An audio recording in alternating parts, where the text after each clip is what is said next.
Pod. Rugby pod. Hello and welcome back to the Rugby Pod with myself, Andy Goode, and my long-suffering Scottish friend, Jim Hamilton. Big Jim, happy birthday, Jim. 47 years of age. You look $1 million.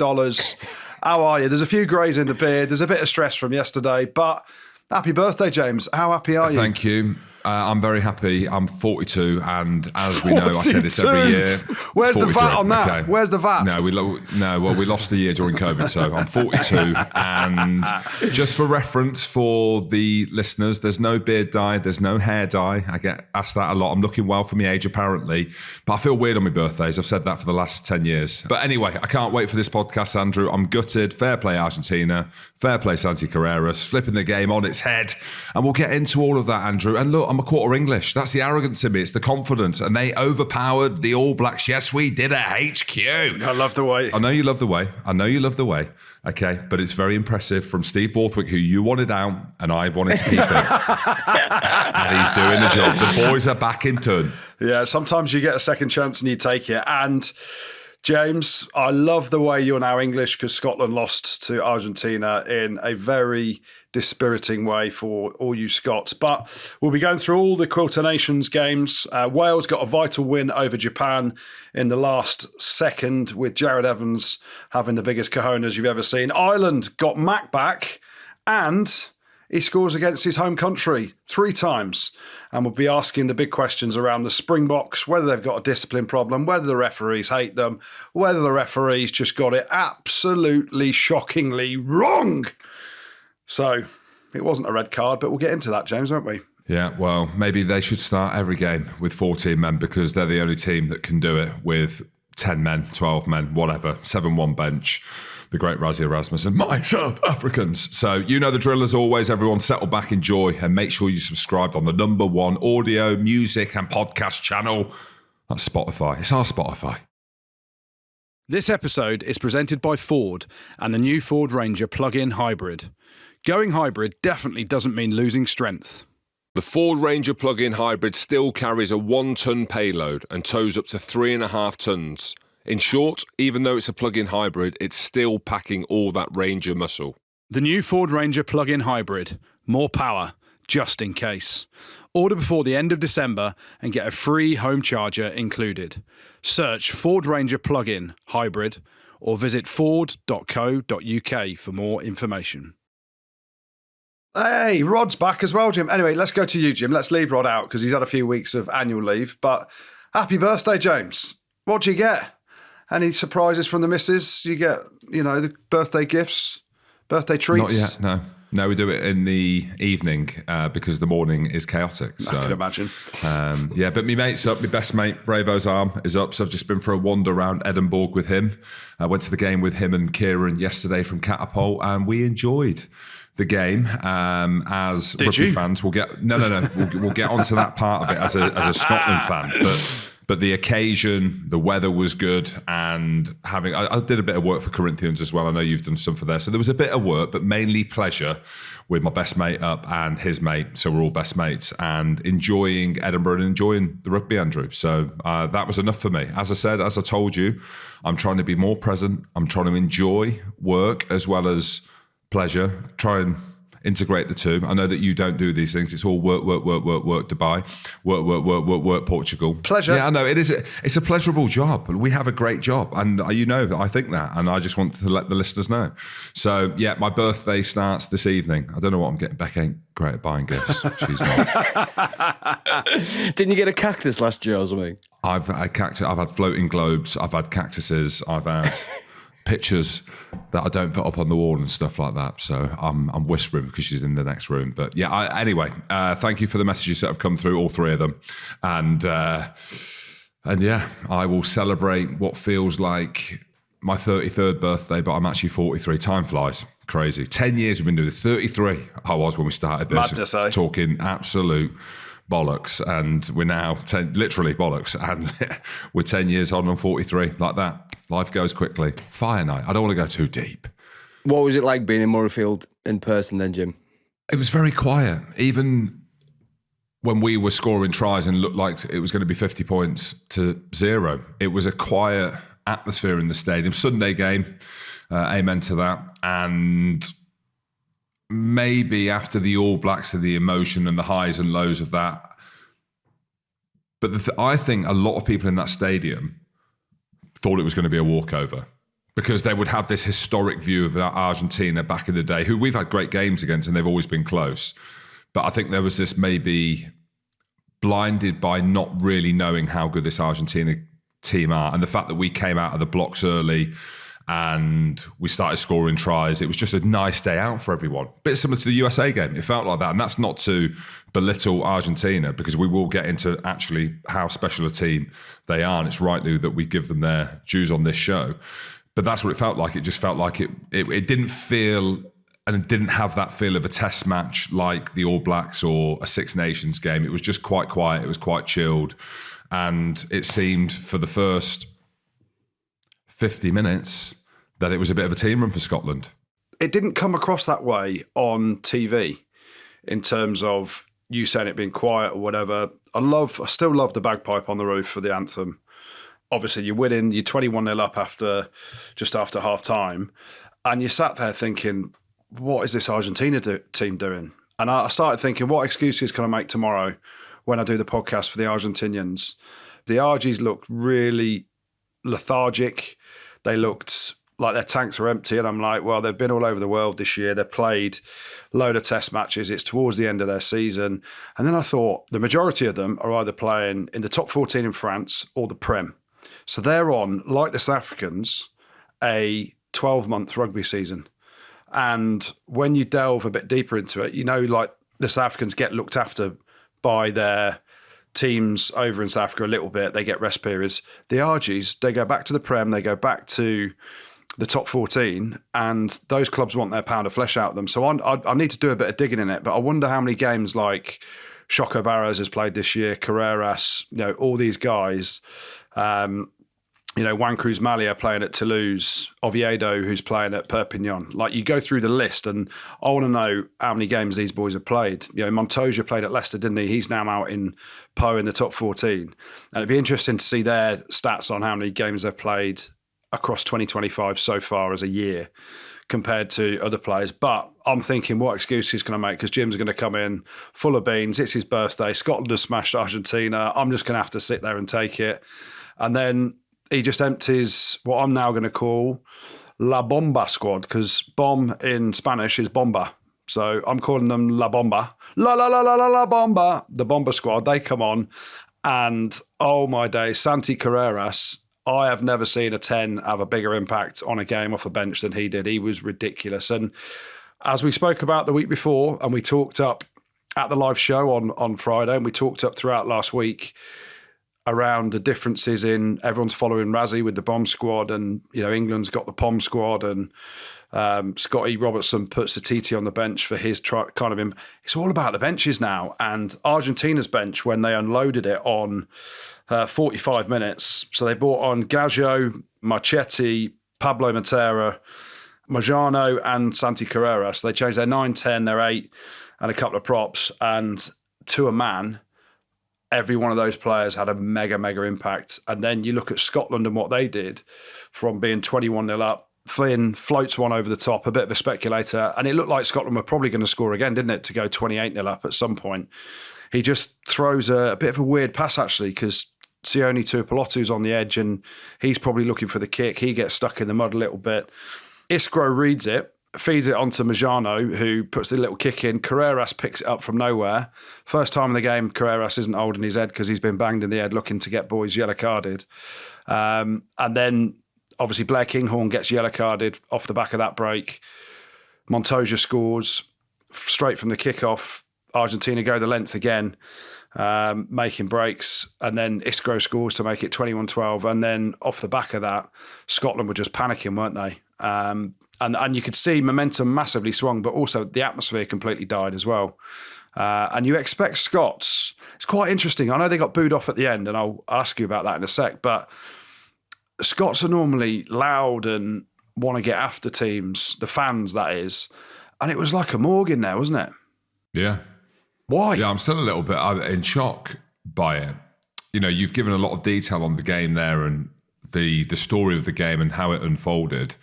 You know, when Santi Carreras came on, and you referenced it there, it's one of the best performances I've seen. Best, if you want to call it a cameo, however you call it, add in something from the bench. World-class player. Yep. And he just literally ripped Scotland a new one. That's what happened. Every time he touched the ball, it looked like something was going to happen. The way in which he facilitated the backs, he brought in the forwards, how he controlled the game, his kick into space in the corner that pinned Scotland back. And he was unbelievable. And watching it unfold was shocking. And I don't mean that, because someone said, like, how do you look at that? I'd be like, it's shocking. Not because the lads are shocking and Gregor's shocking, but I was in shock because we were so comfortable. I've never seen us so comfortable. And that's the most shocking result I've seen from Scotland for a long, long time. It felt like, not even back, self-deprecating. I was going to say back in the day, that happened to us. It did, like something like that. I can't remember something like that ever happening, to be honest with you. And a lot of people, I've not had time to look at what other people have said. The game was yesterday. Obviously mentioned it's my birthday. I've been out seeing mates for coffee and stuff like that. So I'm going based on my feel and my reflection as opposed to anyone else's. Not that will influence how I feel, but I know what people are saying. They're like, oh, get rid of Gregor. The bench isn't strong enough. And I'm watching the game. I'm like, right, how do you unpick this? What was the issue? Was it the fact that our bench didn't add any impact? But we know it's like being on the bench. Well, I know it's like being on the bench when you come on. Just the momentum was with them the whole time. Everything was in front of them. And Finn didn't play very well in the second half. We have to call it how it is. And he was very casual in his approach when, even from the kickoffs where he's kicking them short and giving them back possession, there was no real kick to compete. We've got some stats maybe that we'll share on Scotland in that second half. Maybe go through them, Rob, these stats that have come out around the second half, because I think it is a talking point. Because when you look at what England are doing, what they brought on, you look at the impact in which Damien McKenzie and Wallace Atiti had for the All Blacks last week. It is a 23-man game, and you look at some of the stats that we've seen that have been published today. Go on, Rob, stick the knife in. Stick the knife in, Rob. Go on. Don't. Yeah, so in the last 25 minutes of Scotland's last 5 games against sides that are ranked top 12 in the world, so that's Argentina, New Zealand, Fiji, France, and then Wales. So the aggregate of those games added up is Scotland 6 points to 87 by their opponents. So context, that's 2 penalties that Scotland have scored in the last 25 minutes against top-tier internationals versus 13 tries conceded. Yeah, that's mental. It just shows that they don't have an 80-minute performance in them, is it? Oh my fitness! Get on the bags, boys. Do some down-ups. Oh, as we know, stats and data have always been around our game, but more and more now it's coming to the fore when you try to micro-pick things out. And for me, it was fairly obvious what was going on. They brought on some world-class players who had real power. We know the Latino spirit that Argentina have that can cause them to be 21 points down to then What did I say win last a week? game. What did I say last week, Jim, about Scotland? Okay, you tell me. About the bench and about they've got an amazing starting 15. But then when you start looking underneath... Yeah, I just think that's harsh on the bench that came on for Scotland, because my initial thought was that. So I was like, our bench weren't strong enough, clearly. And you look at Rob's stats there that he's read out. Yesterday was different, because I felt even, Duhan van der Merwe come on, he got a big cheer when he came on. He didn't stand a chance. Everything was on top of them. There was just, everything was on top. And a lot of it was around decision making and Finn's kicks and going too long and discipline. like the intercept pass and discipline. But discipline's a cause of being on the back foot, right? Yeah. And then trying desperately too hard to do things. But if you were to ask me, and when I reflect on it, my thing will be is that we don't have strength in depth to come on. You bring on Pablo Matera and you bring on Santi Carreras. They are 2 world-class players. They'd be in and around your current World 15 squads. If there was a World 15, then players, if they were involved in the Matchday 23, you'd be like, well, yeah, okay, they are world-class players. And as uncomfortable it is for people to hear this, and is it obvious? And whether or not that was the case yesterday, I'm not too sure. I need a bit more time to reflect. That is the case. We don't have layers and layers of world-class players. And we will talk about England. You look at what England now, the embarrassment of riches that they've got. We unfortunately don't have that. And there's a few things that happen in the game, like Ben White pulled out just before the game. Gregor Brown, who was waxed lyrical about last week and the power that he's got and how well he's played, went off early. So there was a little bit of juggling around that. But the shocking part for me is that we were 21-0 up. It was like a team run. And I don't know how many games we've seen like that. And, people are chatting to me, Argentina, we should be putting them away, or we should be beating this team. This is a team that's beaten New Zealand in New Zealand. They've beaten South Africa. They've beaten the British and Irish Lions. And they looked tired in that first half, and they woke up. And they woke up with bringing on Santi Carreras, who, for me, that was one of the most complete performances I've ever seen from a player coming on. I've never seen someone come on and just control a game as quickly, as efficiently, and it was like a one-man show. Like, he was just bringing everyone in, how he was doing it, the kicks through, taking the ball to the line, the breaks, the offloads. And mate, they had loads and when he was on, they butchered a few other opportunities as well. They could have scored two or three more tries. So look, from a Scottish perspective, it's a hard one to take. Yeah. It really is, because you look at now how this quota series unfolds for us. We had that pointless game against USA, right?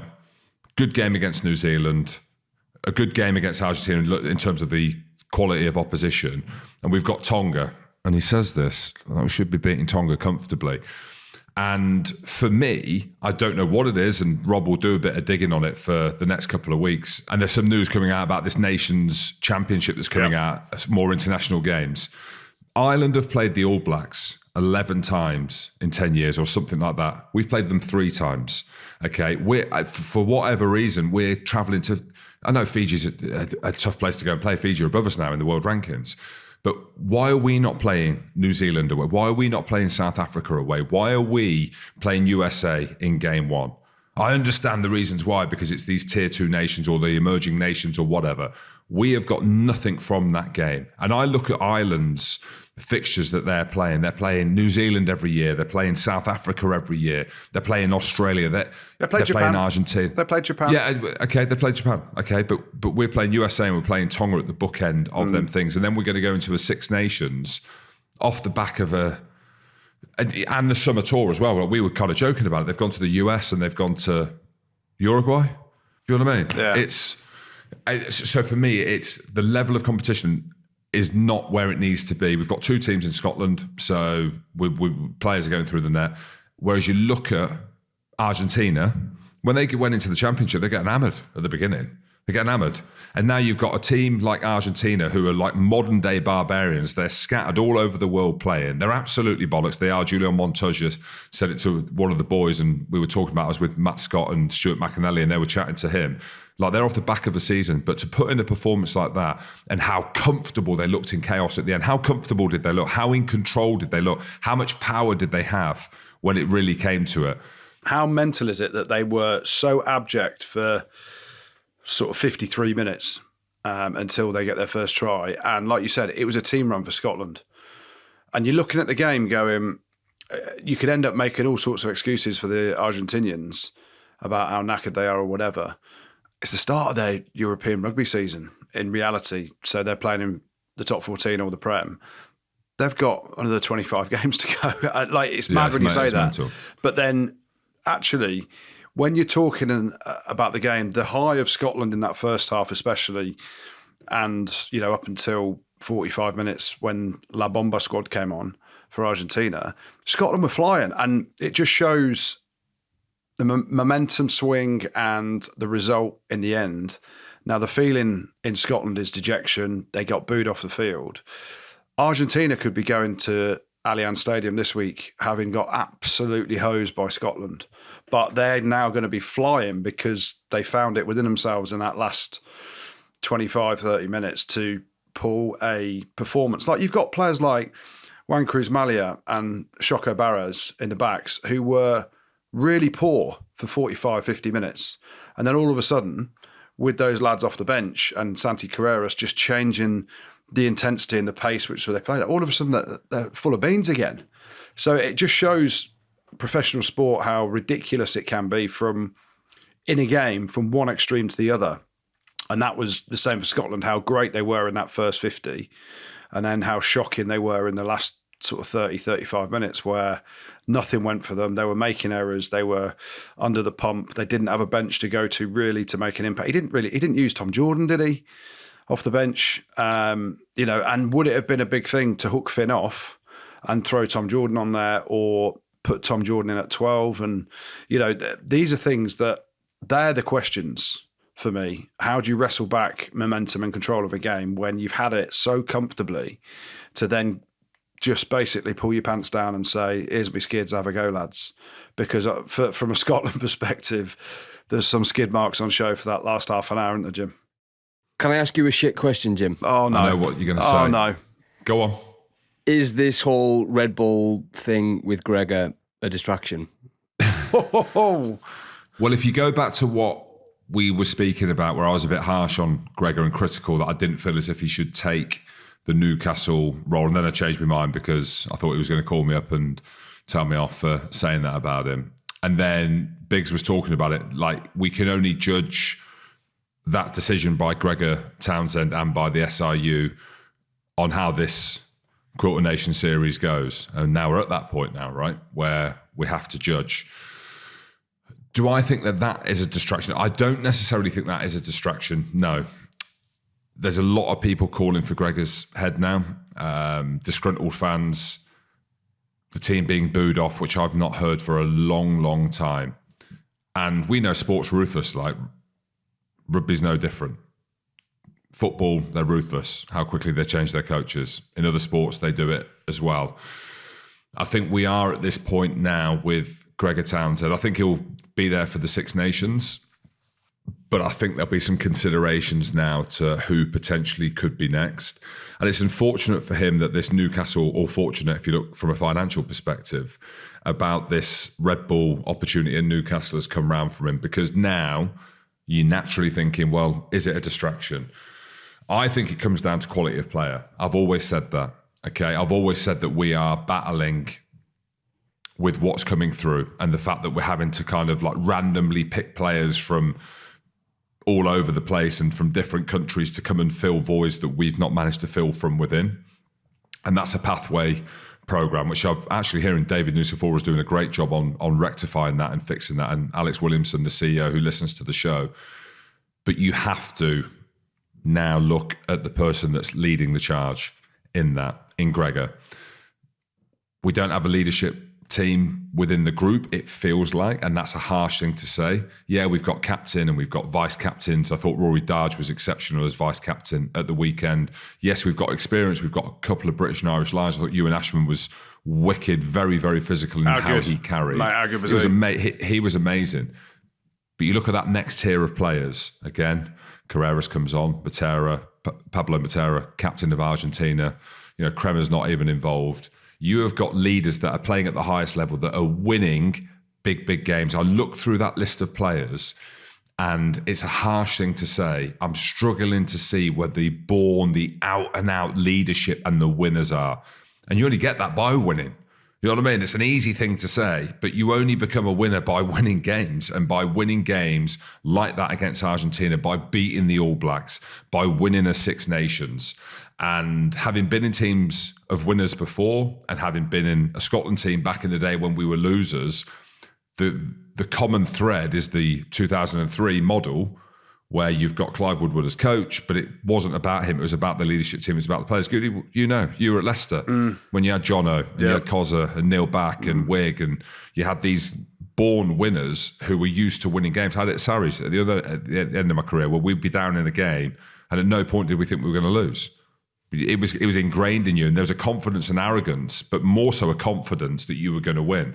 As we saw that game unfold, and you're thinking, right, well, who's standing it felt up? like we were going to lose. Yeah, who's standing up, and do we have the minerals and do we have the experience in games to see them through and close them out? And the answer is no, we don't. The thing for Scotland, and the biggest worry when you're talking about long term, and I'm glad you said that about David Nucifora and the work he's doing, because where Wales are now is where Scotland could be in 5 years' time. And that's a massive shout.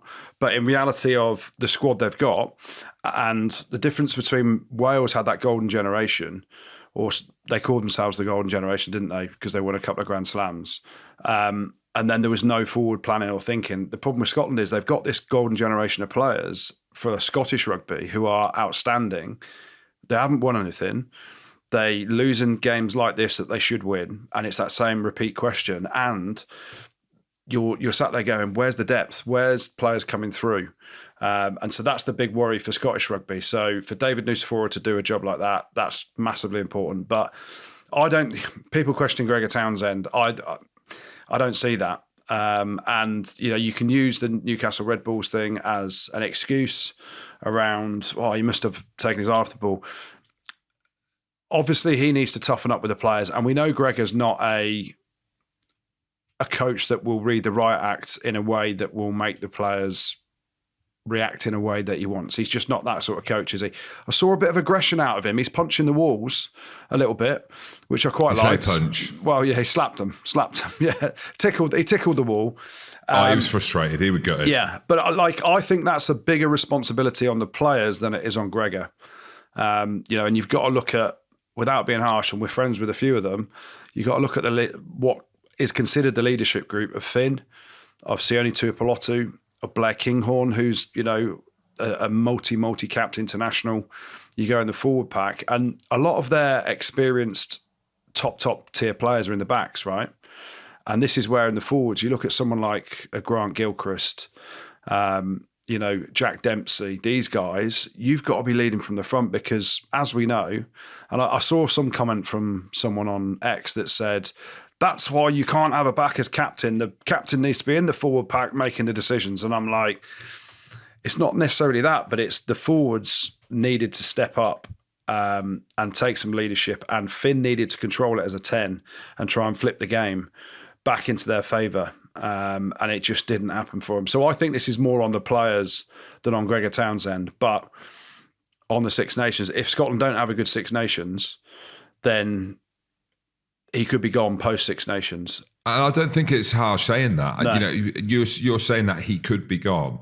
Look, Gregor will be the first to tell you. I imagine if they don't go well in the Six Nations, everyone's thinking the same. It's time for a new voice. It's time for something different. We're 2 years out from a World Cup, etc., etc. And that's going to happen, right? So at some point, either this Six Nations, if it doesn't go well, or at the World Cup, there's going to be a change of guard. That's what happens. That's what the top level of sport is about. Well, from dejection at Murrayfield to elation at Twickenham. James, how good. How good. Amazing. In reality, really good. And, we've got to eat our slippers a little bit. I say we, probably just me. Some just players. You. Well, no, you questioned Dingwall and you questioned Ollie Lawrence, the centre partnership. How good were they?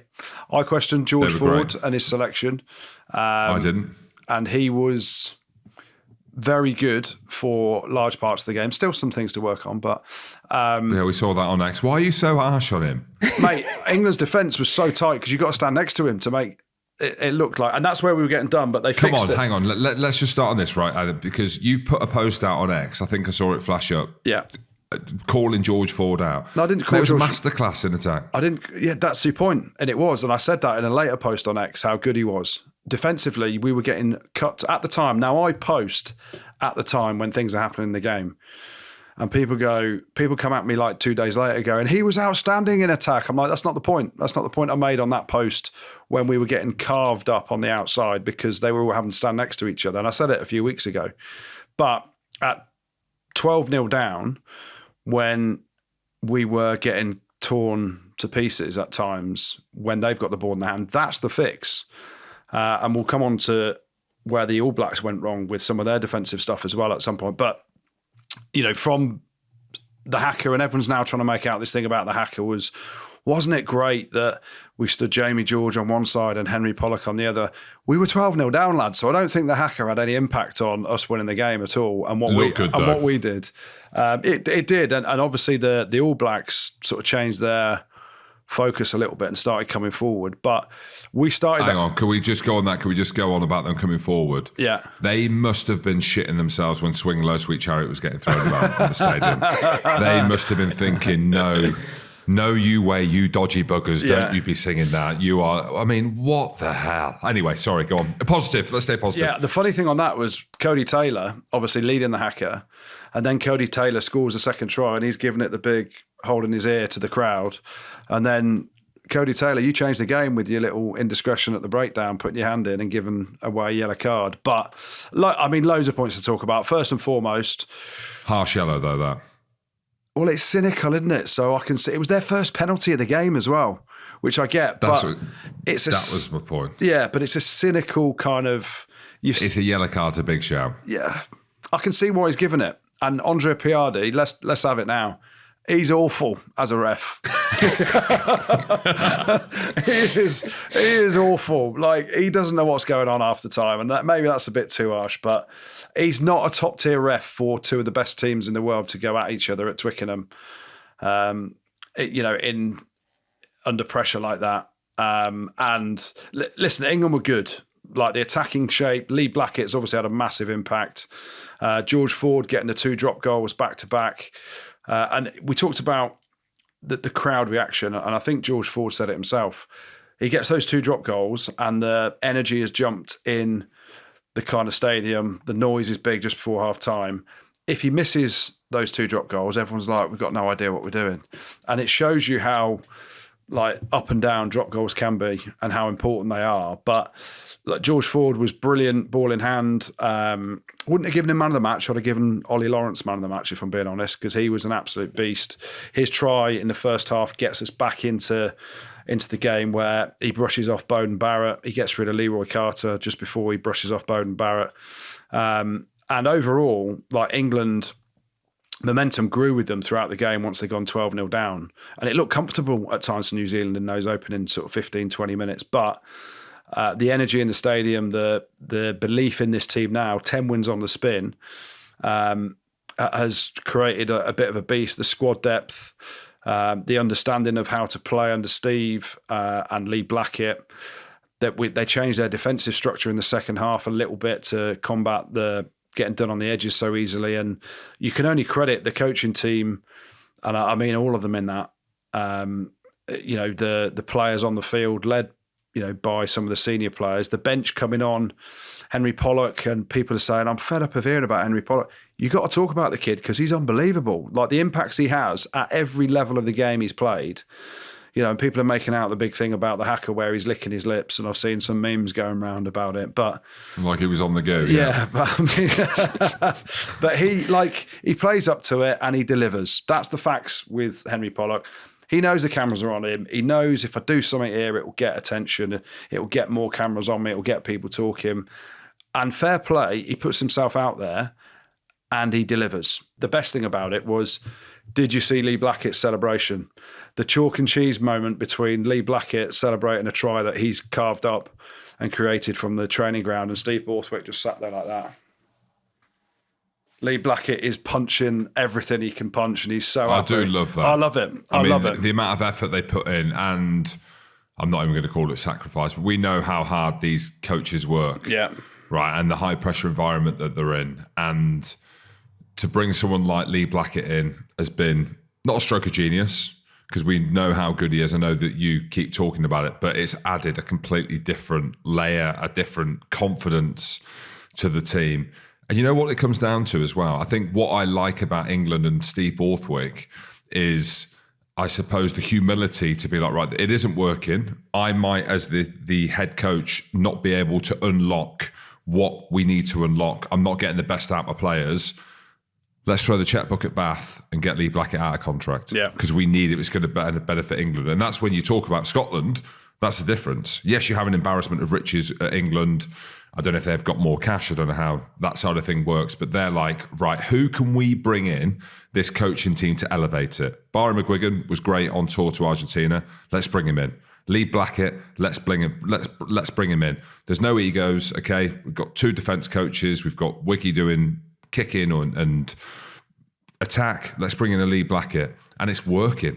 And that's what the game is now. It's about investing into the players, investing into the coaching squad. And England, for me, are good. They're a good team. They're a hard team to beat. There's been a big shift now with how their squad is made up with the bench that can come on. They've got power. They've got confidence. They're good to watch. Biggest point you made then, Jim, was they're a hard team to beat, which I generally believe we are now because, and I think we get away with a fair bit around the breakdown, around the offside lines, but we play on the edge of what the referee's allowing you to do, and Piardi was just away with the fairies half the time. But we're hard to beat because you watch the Norse factor at every breakdown. It's a scrap for the opposition, isn't it?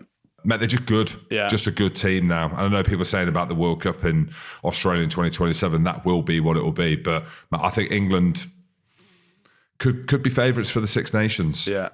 We play France away. So that's something that you think. Last game. Yeah. Last game. Yeah. But then you look at it, like some of the other players. What about Underhill? Just chop suey and everyone like you've never seen. Ridiculous. Ridiculously good player. The best tackle techers you've ever seen in your life. Just going around banging boys. And you go back to some of the other players. Marrow was outstanding in his work rate as well. A lot of unseen stuff, but his work rate was off the charts. That's as good as I've seen Marrow for a while. Yeah. Well. I know I kind of hear myself saying that, but he was unbelievable. Yeah, he was. And you add in, when you've got, I know we spoke before the game, it was like your best front row is on the bench in terms of Ellis Genge, Luke Cowan-Dickey and Will Stewart. Yeah, Joe Hayes, world class in how he performed. Monster of a bloke. Finn Baxter, I thought, excelled as well at Lucid around the park, the baby assassin or whatever they call him. Like he looks like a 14-year-old now with an adult's body. But, across the board to a man, I thought they were outstanding. It's England's greatest performance under Steve Borthwick, which, we've had some good performances, but that was phenomenal. And that's only the third time we've beaten the All Blacks in 21 years, which I find, staggering, but it shows the quality that the All Blacks have had over that period, and it shows how important that win is for England. A slight side note here, but I want to talk about Marcus Smith in a minute. Freddie Stewart, when he goes off for a HIA that has been triggered by the gum shield, I was going to tweet something and say, these gum shields, what is going on? I think it's right for me to mention that fair play. There's a lot of work gone into these gum shields, and just the old school mentality in me is that he's shaking his head off when he goes off, so obviously he's not taking a hit or something's triggered on his gum shield. The fact that he's gone off and failed his HIA, and I was chatting to my mate Kieran, who works at Catapult, who understands stuff around the data and the stuff that's happening around these gum shields. And I don't want to throw the stats around like 99% proof or whatever, but there's some ridiculous stat that actually, when they get triggered, they're right. And seeing Freddie Stewart go off, I don't want to see him go off. Big Freddie Stewart fan. And Marcus did really well when he came on. But I think it's right for us to shout out these gum shields. And unfortunately for the players now, they are guinea pigs. And you can't apologise for that. We want the game to be safer. We're looking at these things. And when it first came out about these gum shields, I was like, gum shields? What? I ain't got a fucking clue what I'm talking about. But I think it's important that we shout out the work that's gone in around these gum shields now. I think they need to make them mandatory. So Bundyaki, get it in your mouth. I never wore a gum shield as well. I should have wore one. But fair play. The fact that Freddie Stewart gets triggered, he's obviously not happy about it, comes off and actually stays off, and it was the right call. Fair play to the company making those gum shields. And then we saw, obviously Freddie went off, and the segue into that is I thought Marcus Smith did really well at 50. The game was suited to him. He got a lot of touches on the ball. They didn't really test him airily, but I thought he did really well. Yeah, I mean, that's the big thing. You talk about the kicking battle and the winning that aerial kick to compete sort of area of the game, the crumbs and all that stuff. I thought New Zealand, and I said it before the game, that's an area where England will target, and they had a big impact, and New Zealand were underwhelming there, and they didn't test Marcus out at all, put him under any pressure from that kick to compete kind of area. But Marcus was, his footwork, his game reading, his defensive work and duties, his positioning, he was spot on. And it's kind of I'm not saying he's an option there to start ahead of, other players, but he actually, do you know what? He actually is. And Freddie Stewart was reasonable in the opening kind of period that he was on, some people were like, oh, I heard one bloke say Steve's basically called for the HIA off the gum shield because they wanted to take Freddie Stewart off and use that as an excuse. But that's just the ridiculousness you can get at Allianz Stadium. But from our perspective, it was a brilliant performance, well manufactured on the training pitch. Showing the squad have the ability to bounce back from adversity, being 12-0 down against an All Blacks team, and then the depth and the fitness and the squad depth where you're bringing off boys on the bench. England are real contenders, and people start looking at Six Nations, and we should be up there competing to win it now with the squad we've got, the coaching depth as well. But we're in a good spot 2 years out from World Cup 2, and you could see parallels with the squad depth that England had in 2003. And I'm not comparing, but you build that momentum and belief and hard-nosed ability to win and games. Strength in depth. And it's a great recipe, and that's what England have got now under Steve, and you can only kind of tip the slipper to him for that. Jim, it's nearly that time of year. What do you want to see under your Christmas tree? Oh, well, Beck, if you're listening, there's only one thing on my list this year. True classic. These lads have built a brand on one simple thing, Andrew. Clothes that fit properly. Yeah, they've sent us all out some kit, and it is absolute quality, James.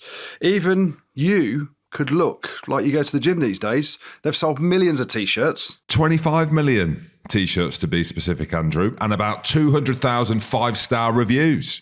About as many as our podcast, humbly. Genuinely, the fit and feel are unreal.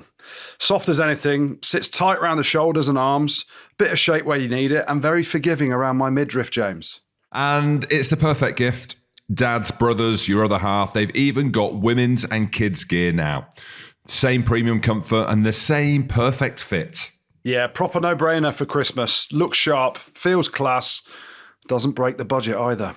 And they have a special deal on at the moment, Andrew, especially for our Rugby Pod listeners. So check them out at trueclassic.com/rugbypod and see what all the fuss is about. I think most impressive for me was the shift from being 12-0 down, Ollie Lawrence scores a try, then George Ford bangs 2 drop goals. Do you reckon that's something we'll see more teams do? Because I know Prendergast hit a drop goal against Australia last week, but it's not something you see loads of in our game, is it? The teams do go to that drop goal setup, and George Ford did it a couple of times in the last Rugby World Cup. Do you think that's going to be a more common theme moving forward? I think in tighter games or in games where the opposition are matched, yes, but there's a massive mindset shift and mentality around attacking rugby now. Like, teams don't necessarily think about the 3 anymore, do they? A lot of the time, if anything's out on the 15-metre line, they go into the corner. Everyone's got this try-scoring focus. But as a weapon in tournaments, 100%. Or in games where you play in the Springboks, you play in New Zealand, or you play in the top teams, and you need to find a way of scoring. The drop goal is, so important. And George Ford has done it time after time after time. And do you know what was brilliant? Was he missed the drop goal to win the game last year against the All Blacks with the last kick at Allianz Stadium. He missed a penalty last year where he hit the post, I think, 5 minutes before the end to put England ahead, or a few minutes before the end to put England ahead, and it was like a wham-wham. But this time, 2 drop goals on the money, shift a bit of momentum, and it's like a bit of a sucker punch, isn't it? Where you're like, we're defending everything, we've got it covered. Oh my God, he's just dropped 3 out of nothing. Then he repeats it. It was brilliant. And he also slotted the penalty in the second half from the same spot pretty much that he missed the penalty the year before to win it. And that sort of took us out of range. So it was a great performance by him. And yes, the drop goal, if in doubt, try and slot one, boys. We saw Prendergast do it on Saturday night against the Aussies, and I've got no doubt that the Irish will be talking about that as a definite kind of opportunity to score points against the Springboks this weekend. But the mind shift around attacking rugby now and going for tries has been huge over the last couple of years. So bring them back, lads. Bring the drop goal back. Do we reckon then, is this a poor All Black side, or are England now genuinely world class? Obviously, we've moved up to number 3 in the world rankings. But I saw Sir John Kerwin shared a post as well saying, I've lived long enough to see the All Blacks turn into an average run-of-the-mill test match team So is it that we're really good now, or are the All Blacks just not as good? I don't think, not as good is probably a better way of putting it. Yeah. Inexperienced, and they have a luxury. I think they have a luxury of bringing in new players. Like, they've had a big change of guard, new coaching team. You remember the pressure that Ian Foster was under before the World Cup, and then he gets them to a final and runs South Africa close with 14 men on the field, having lost their captain in Sam Cane. You look at their team, they are a team in transition. Like, that's the most inexperienced backline I've seen fielded against England at the weekend. 5 of the starting 15 had under 10 caps, which is unheard of for the All Blacks. Okay, there you go. Backed up by stats. Again, sponsored by More and Brawl. So, but when Sir John Kerwin says that, where he's talking about an average run-of-the-mill test team, their expectations for New Zealand is that they win every single game. Every game's a massive build-up with the Haka, with the iconic black jersey, with the quality that they've had over recent years, some of the best rugby players to have ever played. So there's always that expectation, right? England are a good team, and New Zealand have been comfortable apart from that game in the World Cup and obviously the game at the weekend as well. For him to just expect the All Blacks to beat that England team shows confidence, arrogance, whatever you want to call it, but also the expectation that they've got. Scott Robertson, people are saying he's under pressure. Bring in Jamie Joseph, who has been coaching the All Blacks 15, basically the New Zealand A team, and is a fan's favourite. For me, I'm a big fan of Scott Robertson. Yeah. There must be a few cracks because you're losing a couple of coaches, best team to work for. Oof. What are you saying? I love New Zealand. What are you saying? No, I say I love New Zealand and I love Scott Robertson. You know that. I think this is a team that has the luxury to build towards a World Cup. Finals, brilliant teams playing in the championship. It's a team which has that luxury, and I say that has that currency to be able to bring in new players. And you look at some of the players that, I know Leroy Carter didn't play that well, but when he played in the championship, he was unbelievable. Yeah. Lester Fainga'anuku has been, we've seen some amazing things. Damien McKenzie, Peter Lakai, Fabian Holland, the impacts that these players have had, and they're relatively inexperienced. And that is only going to benefit them if they're thinking about this 4-year cycle of World Cups, which teams like South Africa, and we've seen the changes that they're making in their team, and they're experimenting 7-1, they're moving Andre Hayes into the back row. New Zealand do it in their own way by bringing in these young players and giving them an opportunity, giving them a kind of run at it. And I don't think losing to England is a bad thing. But again, if you're an All Blacks fan or supporter or commentator, then they probably think differently, that you should be winning every game. But I think this All Black team are serious. I think they're going to be brilliant in the World Cup in 2027. Right, Jim, time for our smartest part of the show, the smartest call of the week, brought to you by our mates at Go.Compare, because using Go.Compare is the smart decision. You're up this week, James. What you got for me? It's got to be friend of the show, Henry Pollock. Oh, go on. Yeah. Well, the social media interaction. First, he squares up to the Haka, which I loved. He's licking his lips, gets them all pumped up and raring to go. Then he goes and sits on the bench for an hour, and then he comes on and, like you mentioned earlier, has a massive impact. The energy that he brings, the sleight of foot, the touch, right position, right time. And after the All Blacks run out of steam, he comes on and does a job. Smart, Andrew. Yeah, so good. I absolutely love that, James. So Henry Pollock gets your Go.Compare smartest call of the week. And you can make a smart call too. You head over to Go.Compare and see how much you can save on your insurance. What's happening with the Aussies, lads? I thought they were good again.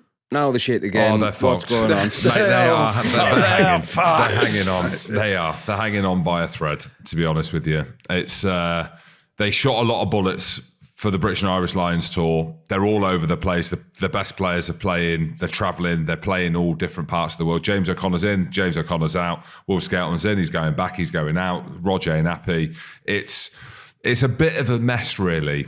And I think with all these teams that are on tour, yes, they're tired, apart from the South Africans. And if they are tired, they ain't telling Rassie they're tired. No. Australia look tired. Yeah. That's what it looks like. And they're disjointed, and they want to get back to the Gold Coast and get on the beach for Christmas, which I find very weird. I find it weird that you can be on a beach during Christmas and it's sunny. Yeah, that is the point though, Jim. Like we talked about it over the summer, didn't we? Where when they've got their starting team, and it again goes back to investment and where the game's gone in Australia over the last few years. When they've got their starting team out with all the best players, we saw them complete with the Lions. We saw them, beat South Africa in Johannesburg, things they haven't done for donkey's years, right? And, once you go down that depth chart and you're in 2-3, you haven't got Skelton, and as Jim said, you're flip-flopping around players, that the coach is going, and Joe Schmidt's done a wonderful job there picking up the pieces after Eddie Jones, but ultimately they're all at the end of their tether. The emotion that went into the Lions, the amount of games they played, then they had the rugby championship, the depth chart of their squad ain't great. I was listening to the boys from Australia, Gitz and Drew and those boys, and they were like, they just look like they need to get a session in on the beers or some team bonding or something. But I think it's gone past that now for this trip. And you kind of getting when the coach is leaving and you've had such a long year, and it sounds bad from we've been there at international rugby where anyone would give their left nut to play international rugby from Australia or whatever. That's my biggest one. I ain't given that. But it's like, sometimes there's just the emotion isn't there. You're not quite 100%, so you're at 90%. And, Ireland, the momentum that they needed to bring into the game, off the back of a disappointing loss to the All Blacks, underwhelming victory over Japan last week, and then they need to get things ramped up. And we said it on air last week, Faz would give them the riot act, read him the riot act, and you bring Mack Hansen, an Aussie, back in against Australia. He gets hat-trick at fullback, wearing odd boots, looking great with his tash, and everything went just sort of falls and goes towards an Australia team that it's not they can't be asked, but they're not at the races, are they? And it can happen emotionally, it can happen in sport for a number of reasons, and flip-flopping around players and the travel and everything that they've had to do this season, and then the coach is leaving and maybe the buzz ain't great in the squad. It leads to a performance like that where Ireland put 46 points on you, but you're still going out in Dublin because you kept it under 50 and the Guinness and Black taste great. How good was Mack at fullback though? He's a wicked player. Okay, and I had to tell a lot of Scotland fans when they were annoyed that Darcy Graham wasn't in the initial squad. And how is Mack Hansen? He's been injured. This lad is a world-class talent, both sides of the ball. Makes the game look easy. Forget the stuff that he's a character and I've got his name tattooed on my arm. Okay, so forget that's part of it. You saw it at the weekend. Yes, you can look at the hat-trick part of it and be like, he scored a hat-trick. But it's his defence, it's how he moves, his ability over the ball, it's how brave he is in the air. He's just a brilliant rugby player. And it's as simple as that, whether he plays on the right wing, the left wing, or he plays at 15 like he did at the weekend. Right place, right time. I saw some comments from the lads. It might have been Peter O'Mahony, who was buffaloed at the weekend, Andrew. Yeah. It was one of the Irish players that said that when he's in the team, people are happy. He just makes the squad happier and complete, which is important, right? But it's not enough. It's not enough. And every time he plays, the majority of the time that he plays, and he gets injured a lot because of how he plays, because he throws his body in there, he fights for everything. And I'm a big fan of Mack Hansen as a man, but you have to call it as a rugby player, and he's brilliant. What about Prendergast? He looks really good, I thought. It's so hard to call. Should have got red carded. What are you on about? You don't see his shot. He's upright, shoulder to the head, but they were like, no, we'll just let that one go. It's Prendergast. There can't be any power in that. Yeah. TMO, yeah. Goodey. He was class. He was class. And it's a hard one because it was Australia, and Australia were poor. When he came on against the All Blacks, he weren't amazing. He looked in attack unbelievable against Australia. At the line, unlocking the defence, bringing players onto the ball. Again, we're regurgitating stuff when we were wax lyrical about him in the Six Nations last year. The ability to kick how he does so quickly off his boot and be able to find space. He looked happy. He looked confident. He put in a big shot on James O'Connor where they're all kind of getting stuck into him a little bit because he's put in a big shot. Like, his defence is a question mark, right? And we can keep talking about that. But in this game, and there was a couple of tackles in that game, but Ireland just looked better in attack with him. I don't know whether that's how Andy Farrell sets his team up. I don't know whether because there's a Leinster heartbeat and thread throughout the whole squad. He was good. Very impressed with him at the weekend against Australia. Yeah, and Crowley did well when he came on as well. I thought he was outstanding. I love Crowley. Too. Yeah, how good's his mullet as well? How good's his mullet? A good-looking boy. But his mullet is better than Prendergast's mullet, if you call it a mullet. Yeah, if you want to compare him that way. But it's a massive call this week, isn't it? If you want to compare him that way, yeah. You have to. It's a massive... Yeah, you have to. Who's got the best mullet, lads? Whoever has you starting. It's a massive call this week for Faz because you play in the Springboks. There's obviously the history there, and you start talking about who's going to start. 2 weeks ago, we were like, no question, Jack Crowley is your man to start against the All Blacks, and he does. And then it's a little bit underwhelming, not necessarily from him, but from the whole team. And then are you blinded by the fact that Australia were that bad and Prendergast has stood up and, are you using that as Prendergast is the man now, or are you actually going, well, hold on a minute, he's still... That's the thing. It is hard, is because South Africa, and they are coming down. There you go. Yeah. So I'm loving that we're talking about him in that way. But you're going to have to tackle, and you're going to have to tackle big against South Africa. And maybe he throws them in there. Maybe he puts them in against the Wolves and says, right, we need to see you now. They do have a bit of time on their side, and they haven't been great over the Quilter Nation series. He needs to find his 10. And we know that for Ireland for the World Cup. Everything's about the World Cup, 2027, getting past the quarterfinals, breaking that hoodoo. They need to find their 10. And it's a great conversation, the red of Munster with Jack Crowley, the blue of Leinster and Sam Prendergast. And remember, Bernard Chapman was talking about how good Harry Byrne's been and how much pressure Sam Prendergast is under for his club now. Great story to have. Jack Crowley, I think he picks. Who do you reckon wins at the weekend? Because Ireland have got a pretty good record against South Africa in recent times as well, haven't they? I think they're 4-1 up over the last however many years. You can't go against the Springboks, can you? In Dublin. I know Jim won't. We can't now, we daren't. Yeah, we daren't. That's the thing. It's not that we can't. We can, but we daren't. And the minute I say who I think is going to win, that's the clip. That's what goes out. That's what Rob wants. That's what Slughands want. They want me to say that I think Ireland are going to beat the Springboks at the weekend, and how they're going to do it, because the Springboks have lost 4 times to Ireland and beaten Ireland once, the World Cup in 2023. Rassy zombie, he. Hard one to call. And I've got to do what producer Rob says. So if you had to bet 20 quid, who are you putting your 20? Actually, you still owe me 20 quid. Yeah, you do, yeah.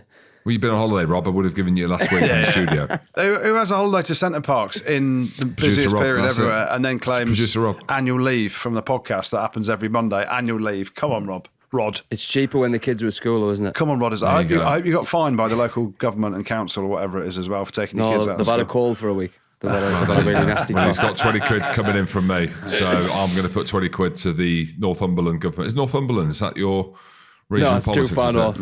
Is it? What are you? I'm not telling you. Teesside. Well, I'm going to put 20 quid into the pot. Oh, is it at the Aviva? It is. Oh, God, lads, I don't know. Ireland aren't playing very well at the minute. Play well against Australia at the weekend, and South Africa look unbeatable. Yeah. Oh, gosh, who am I going to... It doesn't matter. I want to... If I had to put my house on it, I would say Ireland. I don't know what. I don't know. Really? You're going against your Springboks? I don't know. I don't know. I don't want to. I'm going Springboks. Springboks by 10. Matt Carley's the ref. Does that make a difference? Does he dare send anyone off? I think he'll be all right, actually. You can't bet against the Springboks in everything that's been thrown at them, wherever, whenever. But how long can this run go on for? How long can they keep doing it? What, playing with 14 and winning? Well, yeah, at some point there needs to be a jump-off point, doesn't there? They were in a bit of turmoil, not turmoil, but there's some question marks around them over the summer, wasn't there? When they lost to the Aussies, gave away a big lead. Was there too much chopping and changing? And now, Razzie, he just does what he wants. And I need to say, I feel so bad. Ben Jason Dixon, you talk about red cards. Ben Jason Dixon making his Springbok debut, gets hooked off after 13 minutes by Razzie because of the red card. Why is it? Yeah, but he's also yanking off players just willy-nilly. It's almost like... He's just subbing everyone. All of you get off, you get back on. Just coming out, you can't even say anything.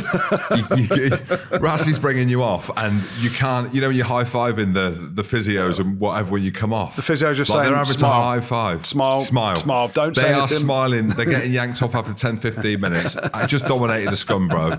Bowen Venter, you can't, don't look left, don't look right, but you're off. Yeah. Zachary Porthen as well got pulled off after 18 minutes as well. I mean, Razzie just does what he wants. He does what he wants. He does what he wants. Razzie Erasmus, he does what he wants. But yeah, you feel for the boys. Norkir's becoming the guy that comes off the bench just to replace anyone that's got red carded. Lads, I'm coming on. Don't worry about it. Should we talk about the red card? Yeah, while we're on, what do you reckon then? I mean... I think that was harsher than last week's. Trul Traini, or however you say his name, the geezer who's a French ref that wore walking boots for a game that I was commentating on once. You're a clown. You're a joke. I mean, you're the TMO and James Dolman's the ref. He's bent at the hips. He's gone low. And then they go, he's always illegal. He ain't always illegal. He's trying to wrap his arm and the initial point of contact goes boom, chest. And then because Garbisi's coming down from another tackle, he ends up riding up to his throat. I'm like, World Rugby have made it hard for TMOs and for referees with these decisions, right? And World Rugby need to, I said it a few weeks ago, the 20-minute red card, now refs are just chucking straight reds out if you're South African. I think they've got themselves into such a muddle and it's become such a shit show. And it's the first time I've ever properly agreed with Eddie Jones on something in my life, but it's baffling, absolutely baffling how they've come to that decision. Well, before we talk about Wales's historic win, the Rugby Pod is partnering with GHA Discovery to take the Rugby Pod global, wide. That's right. We're doing live shows all around the world at GHA Discovery Partner Hotels. They've got more than 950 of the best hotels in the world. So we're never coming home, lads. Well, we've announced the Dubai show at the Paramount Hotel last week that was booked out in only a few hours. But don't worry, we'll be doing some more shows during the season with Goodey and Big. So if you missed out, that's on you. But here's how you fix it. Sign up to GHA Discovery now. It's free, and you get proper perks at their hotels, from free room upgrades, late checkout, member-only rates, complimentary breakfast at selected hotels. Yes, please. Yes, please. And if you sign up using the Rugby Pod link on our website, you get silver status straight away and $50 Discovery dollars for your first stay. That's basically $50 off anywhere in the world. So get yourself signed up via the link on the rugbypod.com, because those future live shows are going to go just as quick as Dubai did. Yeah, massive thanks to GHA Discovery. We'll see you at a hotel bar somewhere around the world soon. I told the kids I'm going to Dubai. They said, are we coming? I said, absolutely not. Can't wait for it, Jim. Right, then on to Wales's win. Can we actually view that as a positive? Because what? Yes. Yeah, of course you can. I feel like they're a bit lucky to win. They lost there. 18 on the spin or whatever it was, and they are now in the second tier of the World Rugby rankings, which means they're not going to go into a group of death, possibly, because Japan could make it a group of death with whoever. That is a massive win. Jared Evans deserves the freedom of Cardiff. Like, that is a kick, and everyone knew the importance of that game. You could end up, if you're Wales, he misses that kick, with a horrific World Cup group. And, the doom and gloom, you've lost to Japan. Everyone banging on about Wales, how poor they are. And so he knew the magnitude of that kick. He had no hesitation in stepping up and having a go. And he's come off the bench and slotted it. Like, I know what it's like to be in positions where you've got a kick to win a game. I've hit some, I've missed some. It is hero or zero. And, yes, it wasn't a great game by Wales, and the stats don't lie around, some of the dominance that Japan showed. But ultimately, when you're looking back at it and you're thinking, do you know what? it doesn't matter how we win.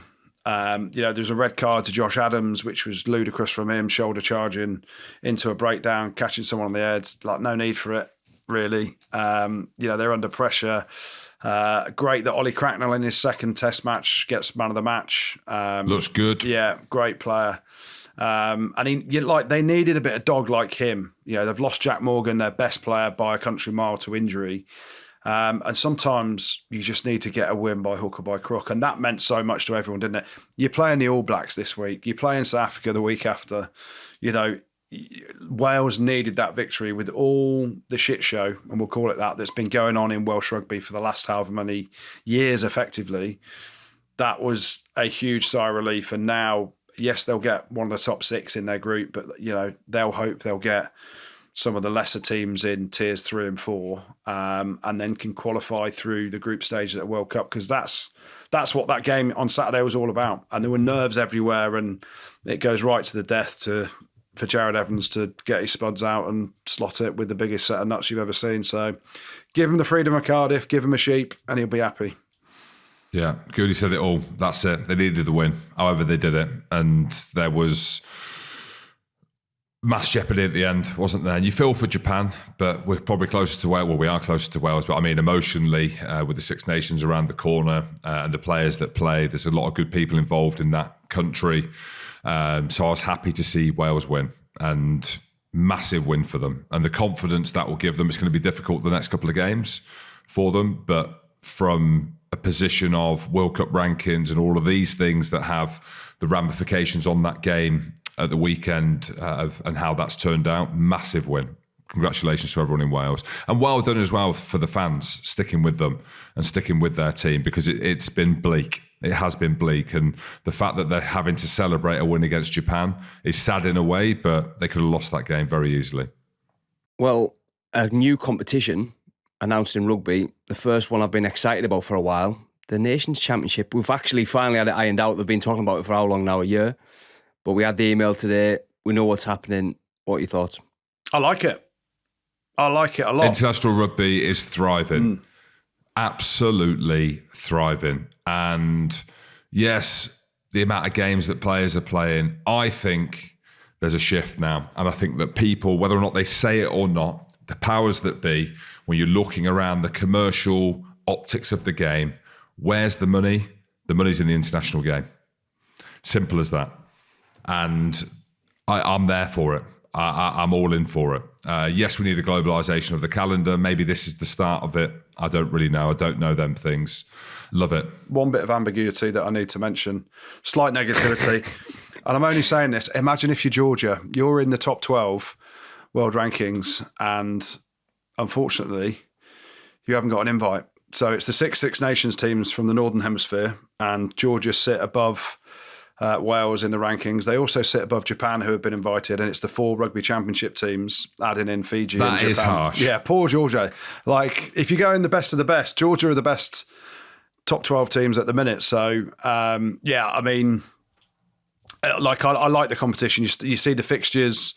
You get clarity. There's no rugby championship next year. They're changing it to doing, some tour kind of thing, aren't they? I know New Zealand are going to South Africa next year, but England go and play South Africa. Then they go Fiji, going to Fiji as well, which is, we tipped the slipper to Scotland for doing that off the back of not many teams going there. But Fiji are in, and they're, England are going to go there, which will be historic. And then England go to Argentina as well. That's in the summer for our 3 games. And then obviously you have games back at your own stadium next November. So there's some clarity, right? So the top 12 teams, apart from Georgia, who are in the top 12 but aren't, 6 from the north, 6 from the south are going to end up playing against each other. And you play everyone from the other side of the world. So over the July window and the November window, you'll play everyone from New Zealand, Australia, South Africa, Argentina, Fiji, and Japan. So everyone, if you're Northern Hemisphere, playing against the Southern Hemisphere and vice versa. And you're all playing someone once a year, which is great.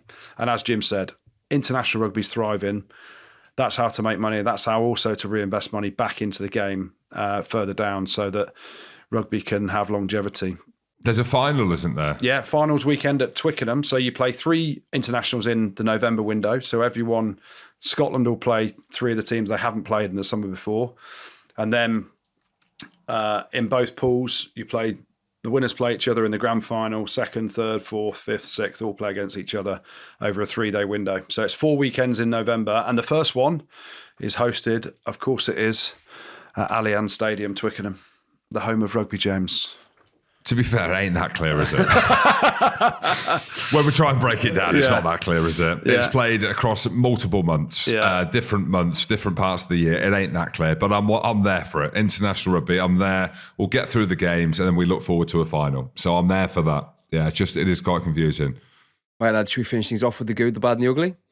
Yeah, let's start off with the Goode. We're going to go Mack Hansen to start off with, and Ireland back on the horse a little bit, but Mack Hansen gets a shout out for being a hat-trick hero on his return. Ireland's biggest ever win over the Aussies as well, so big shout out to everyone from Ireland. Argentina, sorry Jim, they get a big shout out. Basically, La Bomba squad. Santi Carreras and his mates coming off the bench, Pablo Matera and all, down 21-0, comeback of all comebacks to beat Scotland up in Edinburgh. Wales get a shout out. They're not often in the Goode, but Wales and basically Jared Evans for his mega spuds kicking the winner against Japan to keep them in the second tier of the World Rugby rankings for the World Cup draw on the 3rd of December, and hopefully for Welsh rugby avoiding the group of death. What else was good? Razzie and the Springboks also get a mention in the Goode. Another red card. Adversity has been there week on week on week. But they get a crazy red to Moster, as we spoke about. Razzie just subs whoever he wants off, brings anyone on. Basically, Esterhazen, Norkia, Steenekamp, go and fix it, lads. And they get the victory over Italy. But the Goode this week, you won't be surprised. It is going to England, Steve Borthwick, George Ford, Sam Underhill, Ollie Lawrence, Fraser Dingwall, Marcus Smith, Joe Hayes. We get it. England, my friend. 33-19 victory over the All Blacks for only our third win in 21 years over New Zealand. 10 wins on the spin. We're up to third in the world. It's coming home, boys. We're going to win the World Cup again. We are going to win the World Cup again in 2 years' time. So Steve Borthwick in England, they get the Goode this week. The bad, few bits of bad. Australia, obviously going the bad this week. Got absolutely hosed in Dublin. They want the beach, as Jim said. They ain't happy. They like the Guinness, but they want the beach. That's what they're after. So a poor performance over in Dublin. The All Blacks, very lacklustre in the second half. They get a shout out in the bad as well at Allianz Stadium. Scotland get a shout out in the bad, Jim, but they don't win it. Oh, no. They don't win it. They capitulated in the last 30 minutes, but I don't want to go too hard on them because it's your birthday, so I'll let you off. So thank you. Scotland get a mention. But the bad this week goes to the ref and TMO. Ref, I knew I've got to hammer them. The refs, some of them this weekend, Piardi, awful. He gets a mention, but the ref and TMO, James Dolman and Trual Traini in Italy against Springboks. How are you giving a red card? You're a joke. Absolute joke.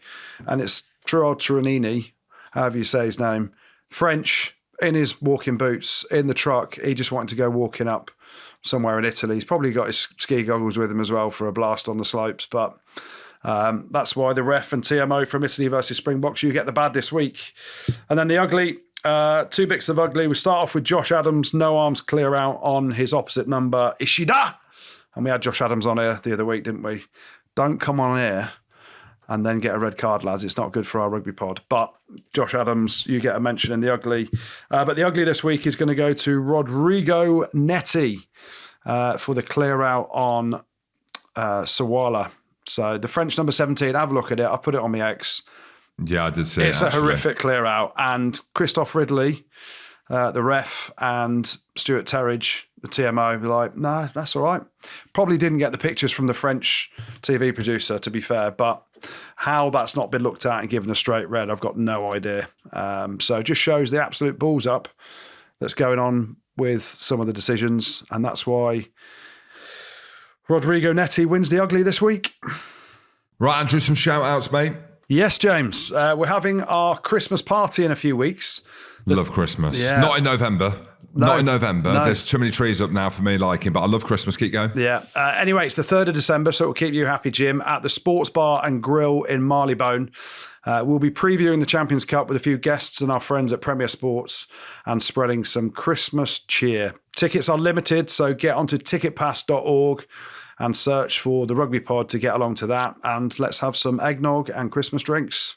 We've got a shout out to Weston-super-Mare RFC, who are celebrating their 150th this year. They were the first club in the country to set up a minis rugby section. And so far this year, their first 15, they're unbeaten. So big shout out to everyone at Weston-super-Mare, in particular, Glennie. Yeah, a big shout out to the Brave Mind Desert Lions, a team of over 40s. Old gits. Jim, you could play in this. You're 44. I'm in. You're in. Who should know better, but they're heading out to Dubai for the Sevens, but they're playing in the Vets 10s tournament. They're playing to raise awareness for mental health in rugby, running workshops for young people on confidence, stress and resilience. So check them out at bravemind.co.uk. They're great people doing great work for the rugby community. So top work, lads. Awesome stuff. And talking of awesome stuff, I saw this doing the rounds on social media. We've got a shout out to Toby Scholes. He's 7 years old. So hopefully he's not listening, but his parents and everyone at the Burnage Rugby Academy are, because he's been inspired by Rudborough and Kevin Sinfield, and he is cycling 49 miles for the MND Association. He's already raised over £2,800 and is even cycling with Kevin Sinfield in December. So please support this amazing effort, which is close to our hearts as well. Go to justgiving.com and search for Johnny Scholes, who I presume is his father. Could be his cousin or his brother, but Johnny Scholes. Search for him on justgiving.com. Yeah, great work, Toby. And off the back of that, around the MND Association, we've got a sad one to finish. As Jerry has been in touch to ask for a shout out for his brother-in-law, Ben Atkins, who has been diagnosed with MND himself. Ben's former teammates are planning a fundraiser for Ben and MND on February the 6th, 2026 at Rodney Parade. So we're wishing them all the best and get involved if you can. Yeah, 100%. 100%. Thanks for the shout outs to everyone, and thank you for everyone for listening. As always, Andrew, loving it. Loving it. Mate, even though Scotland lost, it's your birthday. Happy birthday, Jim. It's great that international rugby is flying. You're a bit down today because of Scotland, but you're happy because it's your birthday and Beck's going to give you a treat later. Yeah, she is. Yeah, she is. Yeah, she's going to let me sleep on the sofa and watch Home Alone because she's in Christmas mode already. Cheers, boys. Great to have you back, Rod. A massive input again. And looking forward to everyone having a big week. England beating Argentina, hopefully. Jim Springboks, what are they going to do against Ireland? And Tonga doing a job on Scotland. Let's go, Tonga. Rugby Spot. Spotted pod.